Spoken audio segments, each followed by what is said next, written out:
Welcome back दोस्तों। आज हम फिर से आ गए हैं एक नई मूवी की एक्सप्लेनेशन लेकर। ये हाल ही में रिलीज़ हुई गॉडजिला -1 मूवी है और ये एक काफ़ी रोमांचक मूवी है। बहुत सारा एक्शन है इसमें और आपको देखने में काफ़ी मज़ा आएगा। तो चलिए शुरू करते हैं बिना किसी देरी के। फिल्म की शुरुआत में हमें 1945 का टाइमलाइन दिखता है, जिसमें एक पायलट जो कि जापानीज़ होता है उसका प्लेन में कोई खराबी की वजह से जापान के एक आइलैंड पर उतरते देखते हैं। और इस पायलट का नाम शिकिशिमा होता है और वो उस आइलैंड में एक मैकेनिक को अपना प्लेन ठीक करने के लिए कहता है और इधर उधर घूमने के लिए निकल पड़ता है। कुछ देर जाते ही उसे समुद्र में कुछ अजीब सी मछलियाँ दिखने लगती है जो कि मरी हुई थी। घूम फिर कर वो रात को बेस पर पहुंचा, जहाँ पर इमरजेंसी अलार्म बजना शुरू हो गया था और उसके सारे टीम के मेंबर्स बाहर आ गए थे और बहुत ही ज़्यादा घबराए हुए थे। तभी हम देखते हैं उनके सामने गॉडजिला आ जाता है और उसे देखकर सभी पैनिक करने लगते हैं और वो इधर उधर तबाही मचा रहा होता है। तब उनका हेड मैकेनिक शिकिशिमा को कहता है कि उन्हें इसे अपने मशीन गन की मदद से मारना होगा। उसके बाद शिकिशिमा अपने मशीन गन से उस पर पॉइंट तो करता है, लेकिन सामने आने पर वो गोली नहीं चला पाता, वो पूरा फ्रीज हो जाता है।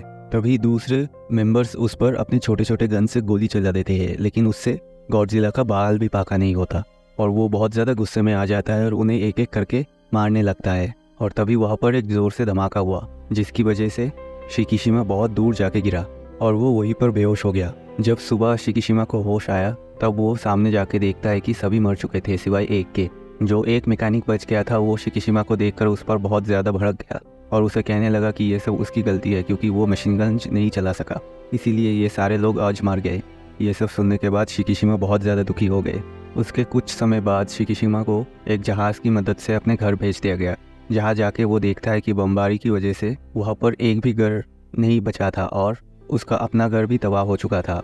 तभी शिकिशिमा को उसकी पड़ोसन मिली जो उसे आकर पूछती है कि क्या तुम अभी भी जिंदा हो। वो देखकर बहुत ज़्यादा चौंक जाती है और कहती है कि उसका बेटा तो मर गया और ये भी कहती है कि शिकिशिमा के पेरेंट्स भी मर गए थे।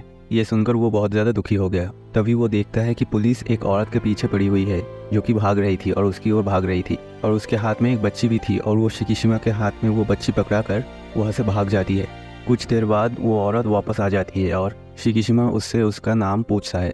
वो कहती है उसका नाम नोरी है और ये बच्चा उसे एक जगह मिला था जहाँ पर उसके पेरेंट्स मारे गए थे और वो वहाँ पर अकेला पड़ा हुआ था। ये सब सुनने के बाद शिकिशिमा वहाँ से जाने लगता है और वो औरत उस बच्ची को लेकर उसके पीछे पीछे जाने लगती है। बाद में शिकिशिमा और वो औरत और वो बच्ची उनके घर पर ही रहने लगे और वो जॉब की तलाश में इधर उधर घूमता रहा, लेकिन उसे कहीं भी कोई जॉब नहीं मिला। ऐसे करते करते 1 साल हो गया और उसके बाद उसे गवर्नमेंट से एक लेटर मिलता है और वो कहता है कि उसका काम है समुद्र में गहराई में जाके रिसर्च करना और वहाँ पर जो बॉम्ब्स रह गए थे उन्हें ढूंढना और उन्हें ख़त्म करना। वो लड़की ये सुन के कहती है कि ये तो बहुत ही ज़्यादा डेंजरस जॉब है और उसकी लाइफ को भी खतरा हो सकता है। और शिकिशिमा कहता है कि ये काम तो खतरनाक है, लेकिन इसके बदले में गवर्नमेंट उन्हें बहुत सारा पैसा भी देगी। वो नोरी से ये भी कहता है कि गवर्नमेंट उन्हें काफ़ी अच्छे हथियार और बोट्स भी दे रहे हैं ताकि उनका काम आसान हो जाए और कोई भी ज़्यादा रिस्क ना हो। लेकिन जब वो नेक्स्ट डे जॉब पर जाता है तब उसे पता चलता है कि उन्होंने उससे और उन्हें काफ़ी मामूली हथियार देते हैं और ज़्यादा अच्छे बोट्स भी नहीं देते। ये देखकर वो थोड़ा निराश हो जाता है और उसे वहाँ पर एक डॉक्टर मिलते हैं जो कि उनके मिशन के हेड भी थे और उनसे भी उसकी मुलाकात होती है। इसके बाद हम जान पाते हैं कि अमेरिका जापान के एक आइलैंड पर न्यूक्लियर अटैक्स करता है और दूसरे जगह भी धीरे धीरे न्यूक्लियर अटैक्स करना शुरू कर देता है, जिसका साइड इफेक्ट ये था कि गॉडजिला और भी ज़्यादा बड़ा होता जा रहा था क्योंकि वो न्यूक्लियर अटैक्स के एनर्जी को एब्जॉर्व कर रहा था।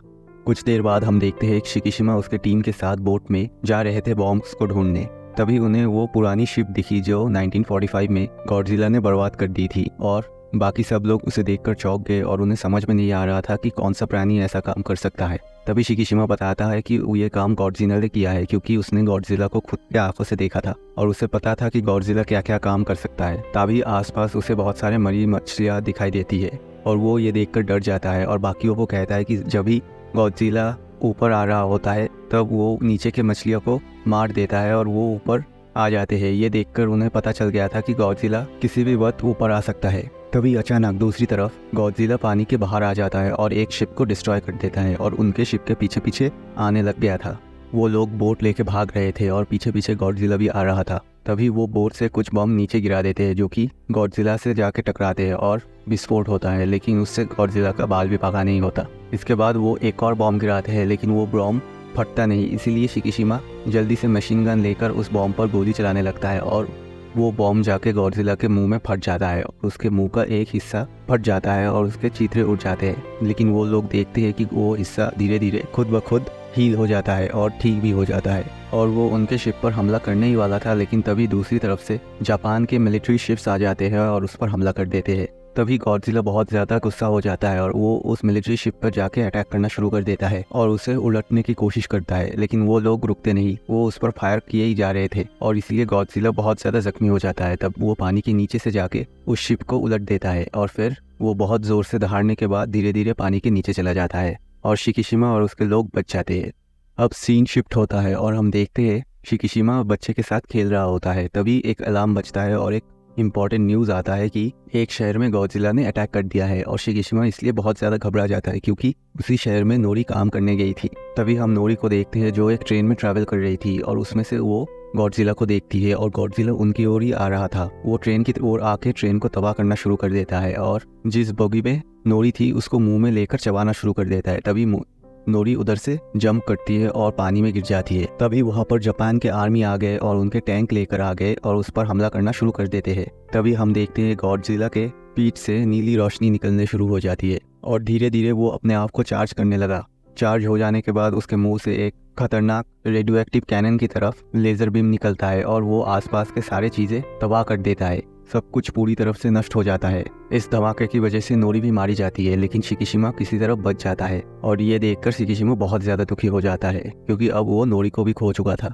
इसके बाद सीन शिफ्ट होता है और वो डॉक्टर आके शिकिशिमा से मिलता है और उसे कहता है कि गवर्नमेंट सारे सोल्जर्स को एक कर रहा था गॉडजिला से लड़ने के लिए और वहाँ पर शिकिशिमा को भी बुलाया गया था, इसीलिए डॉक्टर आके उसे ले जाते हैं हेडक्वार्टर्स पर और वहाँ पर जनरल भी आते हैं। उसके बाद डॉक्टर उन सबको बताते हैं कि उनके पास एक नया प्लान है जिससे कि वो गॉडजिला को मार सकते हैं, लेकिन बाकी लोग बहुत ज़्यादा चिंतित थे क्योंकि उन्होंने गॉडजिला को खुद की आंखों से देखा था और उन्होंने देखा था कि वो कितना पावरफुल और स्ट्रॉन्ग है। लेकिन तब डॉक्टर बताते हैं कि उनके पास जो नया प्लान था ये कामयाब होने के चांसेस बहुत ज़्यादा थे क्योंकि उनका प्लान था कि वो गॉडजिला के शरीर पर बहुत सारे गैस के सिलेंडर्स लगा देंगे शिप की मदद से, जिसकी मदद से उसे बहुत तेज़ी से समुंदर की गहराई में ले जाया जाएगा और वहाँ के प्रेशर से उसकी मौत हो जाएगी और इसी तरफ ये लोग उसे मार डालेंगे। और वो कहता है कि इसके अलावा हमारे पास और कोई अच्छा प्लान नहीं है, यही हमारा आखिरी उम्मीद है। डॉक्टर फिर कहते हैं कि उन्हें गॉडजिला को सही पोजीशन पर ले जाने के लिए एक प्लेन चाहिए होगा जिसमें बहुत सारे वेपन्स फिट होंगे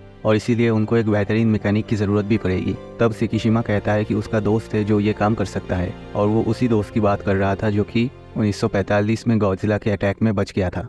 अब हम देखते हैं शिकिशिमा उस दोस्त को ढूंढते ढूंढते उसके घर पे चला जाता है, लेकिन वो दोस्त अभी भी उस पर बहुत ज़्यादा भड़का हुआ था क्योंकि उसे अभी भी लगता था कि शिकिशिमा की वजह से ही उसके सारे साथियों की जान चली गई थी। इसलिए पहले तो वो काम करने से इनकार कर देता है, लेकिन बाद में जब शिकिशिमा उसे बताता है कि ये उनका आखिरी उम्मीद है गॉडजिला को हराने के लिए और अगर वो गॉडजिला को मार देते हैं तो उनके दोस्तों की मौत का रिवेंज वो ऐसे ले सकते हैं। ये सब सुनने के बाद मैकेनिक मान जाता है। फिर वो दोनों मिलकर उस फैसिलिटी में चल जाते हैं जहाँ पर उन्हें प्लेन तैयार करना था। वो मैकेनिक वहाँ पर जाके काम करना शुरू कर देता है और दूसरी तरफ डॉक्टर काफ़ी सारे गैस सिलेंडर्स वेपन्स जुगाड़ करके ले आता है। कुछ ही दिन में प्लेन बन भी गया था। उसके नेक्स्ट सीन में हम देखते हैं शिकिशिमा जाके मैकेनिक से मिलता है जो उसे कहता है कि उसने बहुत सारे और भी प्लेन्स बना लिए थे और एक प्लेन में शिकिशिमा जाके बैठता है जिसमें बॉम्ब्स गैस सिलेंडर्स सब फिट किए गए थे और मैकेनिक उसे समझाता है कि उसे सब बटन्स याद करने होंगे ताकि अहम बात पर कोई गड़बड़ी ना हो। इसके बाद सीन शिफ्ट होता है और हम देखते हैं सारे शिप्स मिलकर पोजीशन में जाने लगती है जहाँ वो गॉडजिला पर वो गैस सिलेंडर्स फिट करेगी। वो लोग कुछ डिवाइस की मदद से एक आवाज़ पैदा करते हैं गॉडजिला को अट्रैक्ट करने के लिए और शिकिशिमा को हम देखते हैं जो प्लेन से उड़ जाता है। तभी गॉडजिला वो आवाज़ें सुन लेता है और धीरे धीरे एक शहर की ओर बढ़ने लगता है। शिकिशिमा प्लेन की मदद से गॉडजिला के चारों ओर घूमने लगता है और उस पर अटैक भी करने लगता है। इससे गॉडजिला बहुत ज़्यादा परेशान हो जाता है। गॉडजिला उसके प्लेन का पीछा करने लगा, इसलिए शिकिशिमा उसे घुमाकर उनके पोजीशन पे ले जाने लगा। जब उनके कैप्टन वो देखते हैं तब वो बहुत ज़्यादा खुश हो जाते हैं और वो सारे शिप्स को रेडी होने के लिए कहते हैं और दूसरी ओर शिकिशिमा गॉडजिला को लेकर उनकी ओर ही आ रहा था। अचानक हम देखते हैं वही नीली रोशनी गॉडजिला के पीठ पर चमकने लगती है और धीरे धीरे उसके मुंह से अचानक एक एनर्जी बीम निकलती है और उनके ओर आने लगती है, लेकिन इस बार उस एनर्जी बीम से उनका ज़्यादा कुछ डैमेज नहीं होता। शिप्स धीरे धीरे गैस सिलेंडर्स नीचे फेंकना शुरू करते हैं और वो गॉडजिला के चारों ओर से घूमने लगती है और वो उसके बॉडी के चारों ओर सिलेंडर्स लगाने लगते हैं, लेकिन गॉडजिला का ध्यान तो शिकिशिमा के ऊपर था, इसलिए वो ज़्यादा कुछ नहीं करता।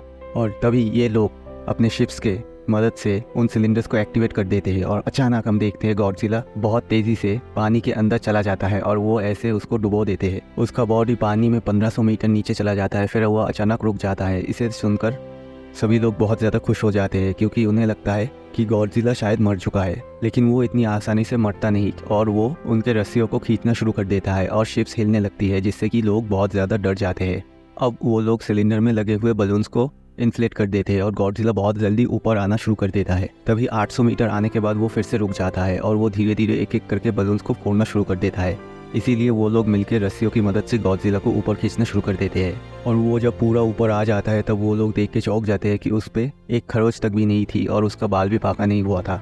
अभी हम फिर से वो नीली रोशनी देखने हैं जो गॉडजिला से निकलती है और वो अपने मुंह से लेज़र बीम से हमला करने ही वाला था। तभी ऊपर से शिकीशिमा आ जाता है और उसके प्लेन को लेकर ठीक उसके मुंह के अंदर घुस जाता है और एक बहुत बड़ा विस्फोट होता है, जिससे कि गॉडजिला का पूरा मुंह तबाह हो जाता है। ये देखकर लोग चौंक जाते हैं और उन्हें ऐसा लग रहा था कि शायद शिकीशिमा मर चुका है, लेकिन तभी वो देखते हैं दूर एक जगह एक पैराशूट से शिकीशिमा धीरे धीरे नीचे आ रहा होता है। ये देखकर वो लोग बहुत ज़्यादा खुश हो गए और फिर वो गॉडजिला को देखते हैं जो धीरे धीरे खुद ही एक्सप्लोड हो जाता है और वहीं पर मारा जाता है। ये सब देखने के बाद सभी बहुत खुश हो गए थे और जब वो लोग लौटते हैं तो मैकेनिक शिकीशिमा से मिलकर उसे गले भी लगाता है और वो कहता है कि उसको पता था कि शिकीशिमा अपना ड्यूटी ठीक ठाक पूरा करेगा और अपना रिवेंज भी लेके आएगा। तभी वहाँ पर वो पड़ोस की औरत और वो बच्ची भी चली आती है और उनके पास एक लेटर भी होता है जिसे पढ़कर शिकीशिमा चौंक जाता है क्योंकि वो लेटर नोरी ने भेजा था। इसका मतलब नोरी अभी भी जिंदा थी और फिर वो सब मिलकर जाकर नोरी से मिलते हैं और शिकीशिमा उसे देखकर रो देता है क्योंकि वो बहुत ज़्यादा खुश हो गया था। और इसके बाद वो सब मिलकर डिसाइड करते हैं कि